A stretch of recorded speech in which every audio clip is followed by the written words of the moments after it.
This child shall be born in Bethlehem. So the devil knew very well the child was born in Bethlehem. And the child was about to be born. And therefore he did every single thing that he could do to prevent St. Joseph and the Blessed Virgin from arriving in Bethlehem. Every possible blockage that could be made, he made. And hence the 3-day journey turned into a 9-day journey. And that everything was done to frustrate that journey. Well, they had to sell whatever money, whatever possessions, the money they had to stay had to be spent, and all the difficulties and obstacles they ran into, one after another. The devil put every possible obstacle to prevent Christ from being born in Bethlehem. And what was the spirit of St. Joseph and the Blessed Virgin Mary during this journey? Because in fact, it was not only the journey of the Blessed Virgin and St. Joseph. It was a journey of the human race. And it was a journey of 4,004 years. From the time that Adam and Eve were thrown out of the Garden of Paradise, and the time for the Redeemer to come to reopen those gates. And this is the final journey of the Jews. They're going, the Jewish mother, the Blessed Virgin Mary, the Jewish foster and virginal father, the St. Joseph. They are traveling in the name of all the Israelites. 40 years they would cross the desert. So many difficulties they would run into. It took them 40 years across the desert. And there, this sacred final journey, this first novena of the New Testament, that the Blessed Virgin Mary and Joseph are on their way. And what is happening during this way? Every conceivable and inconceivable obstacle, every difficulty, every blockage is made to stop them from getting to Bethlehem. And what is their response? They know the gospel, or rather they know the teaching of the Old Testament. They know the prophecies. They know that God has willed that his son be born in Bethlehem, and they have heard a decree coming from Caesar Augustus himself that everyone had to be counted and they had to return to the city. Hence massive traffic, massive blockage, massive difficulties, and they went on that journey. They never doubted their arrival. They never doubted that God's will would be accomplished. They never doubted that he would arrive in Bethlehem, be born in the exact place of his own choosing. They didn't watch the clock. They knew the baby was about to be born. So they're 9 days before the birth, so they're fine. They should be there within 3 days and have ample time to settle in to where the child will be born. But instead, we find ourselves on the 9th day, and the child is about to be born, and they still have no place. One frustration after another. But when we consider the Blessed Virgin and St. Joseph, they had no frustration. They had no doubts. They didn't experience what the holy women experienced. The holy women, they ran to the temple, to the graveyard. But why did they run to the graveyard? To see the body of Christ dead. And why did they go to the graveyard? To complete the burial. And what did they carry to the graveyard? Myrrhs and aloes. So they were mistaken in so many ways. But were they mistaken on their journey? When they arrived at the Garden of Gethsemane, and they arrived there, rather at the place of the burial of Christ, when they arrived at the tomb, the angel was waiting for them and said, "Look at the place where they laid him," to make it very clear that their journey was a good journey, that God was pleased with their journey, even though their minds were not right, even though they were mistaken, even though they had forgotten their faith. Even though they should have known that he was risen and he was not there, it was a holy and wonderful thing to make that journey to the place where they thought Christ was dead. But the perfect journey was made by St. Joseph and the Blessed Virgin Mary.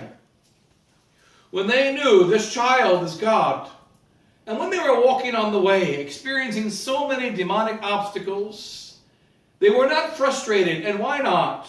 Because St. Joseph saw and felt the presence of God in the tabernacle of the Most High. He was there in the presence of God made flesh. Right there inside of the tabernacle of the Most High, the Blessed Virgin Mary. And this tabernacle was walking with him.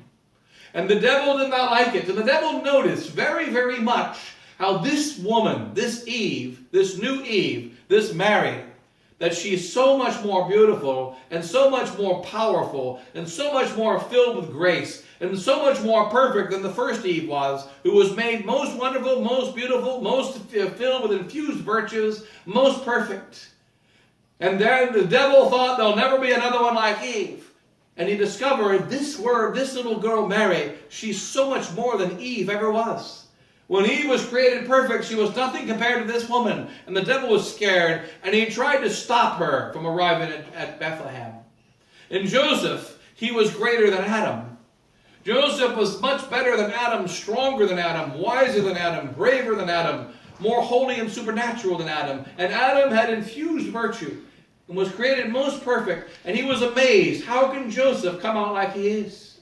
How can Mary be like she is? How is it that all the devils are making so much noise around them and so many assaults are being made and they remain calm and they rebuke the devils and they are not at all disturbed because their focus is on Christ and their focus is on the goal. They are going to arrive at Bethlehem and the child is going to be born. And he is going to be born in Bethlehem according to the prophecy, and the devil will not be able to stop it, and they need not worry. They need not be disturbed. And they teach us about the journey of our Holy Mother, the Church. The Church is traveling down 2,000 years, and it is traveling until the end of the world. We are traveling men. We are wayfarers. That is why we tell the people always, what is on the altar? It's a tabernacle. It is not a permanent thing. It is only a tabernacle. What's a tabernacle? It's a tent. What is the essence of a tent? What are the characteristics that make a tabernacle, a tent? A tent is something that you build tonight so you can take it down tomorrow. It is not something built in order to stay up. A tabernacle is something you build tonight in order to take down tomorrow, and it's something you're going to carry with you. And at night when you stop, you're going to build the tabernacle. In the morning, you're going to take it down. And you're going to walk to the next place, and you're going to build the tabernacle, and you're going to take it down. And hence the church, no matter how much stone are in its cathedrals, we always note that on that altar is not stone. The altar may be made of stone, but on that altar is a tabernacle. On that altar is a temporary dwelling place, assembled for a brief time, for Christ to dwell as he travels, as he passes through this world, to remind us that we are only traveling. Oftentimes we want to stop along the way. We want to make heaven on earth. No, this is not our heaven. Our heaven is in heaven. And we have to walk along this path, walk along this world in order to get to heaven. And there's going to be many difficulties, many blockages. But what is the devil doing when he blocks? The devil knows very well this man is going to rise the third day, and he wants to stop it. He knows very well this child is going to be born in Bethlehem, and he wants to stop it. And he puts every blockage that he can in the way, but he cannot impede. He cannot stop the will of God. And we must recognize this remains true in our days. Remains true in this 21st century. It will remain true until the very end of time. The devil cannot stop the movements of God. He cannot stop the movements of the saints. He cannot stop the movement of faith. He cannot stop the movement of the just. He cannot stop those that are doing the work of God. He can place any obstacle that he wants, but he cannot stop so long as we remain faithful, so long as we persevere in faith, so long as we remember that we're walking with Christ, and so long as we keep Christ inside the mind, Christ inside the heart, the unblemished faith, then we walk with that faith and we build tabernacles. It's tiring to build a tabernacle, because you build it and the next day it's taken down. And you build it again and the next day it's taken down. And you build it again and the next day it's taken down. Well, then you discover you're in a new place and a new place and a new place. And that place is closer and closer and closer to the destination. We know that each day we're closer and closer to the final judgment. Each day we're closer and closer to the victory of the church triumphant. Each day we're closer and closer to the victory of the Blessed Virgin Mary. Therefore, make another step, make another move, continue on the journey, and be not surprised that there are many, many noises that come from the devil, many, many attacks that come from all sides. Be not surprised at that, but stand firm. We have to stand firm. Remember that sacred journey of 9 days. It shouldn't have been 9 days.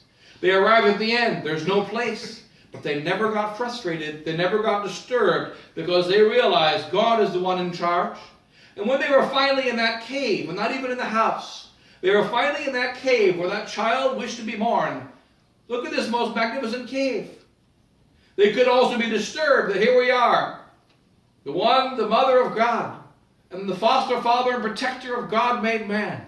And we couldn't find something better than a barn of animals. Couldn't find something better than a cave. We knew for thousands of years the child was being born in Bethlehem. We knew for the last 9 months the child was being born in Bethlehem. Why didn't we come here earlier? We should have done things differently. We should have done things differently. We shouldn't have done things the way we did. There's going to be an embarrassment for all time that we didn't prepare. No, they didn't think any foolish thoughts like that. They recognized that they followed the will of God. They followed the commands of providence. And they saw the beauty of that cave and the beauty of the straw and the beauty of the animals. They saw the beauty of that place, that this is the place where God for all eternity wished to be born.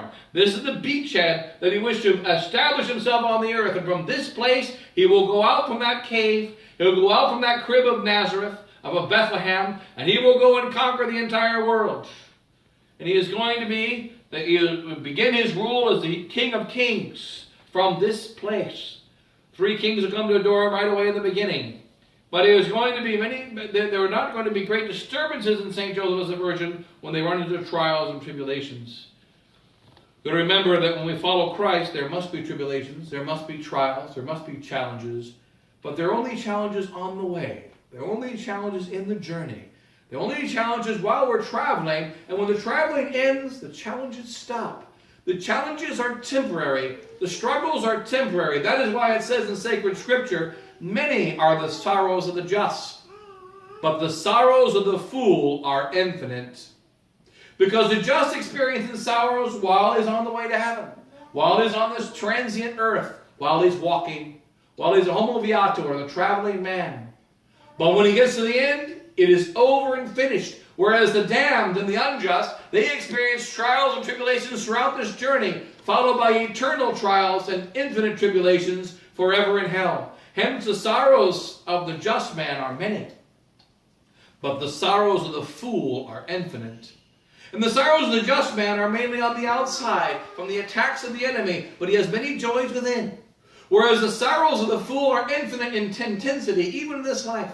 He, as the time progresses, the man who is a sinner, he gets more and more discouraged, more and more despairing, more and more empty, more and more filled with the wretchedness of sin, more entrenched in sin, and his sorrows become infinite even in this life. Whereas the sorrows of the just are limited even in this life, and they are gone completely in the next.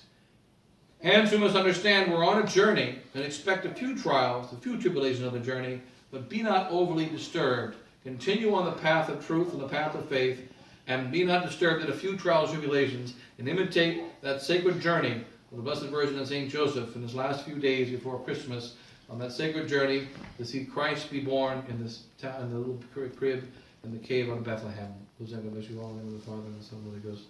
Amen.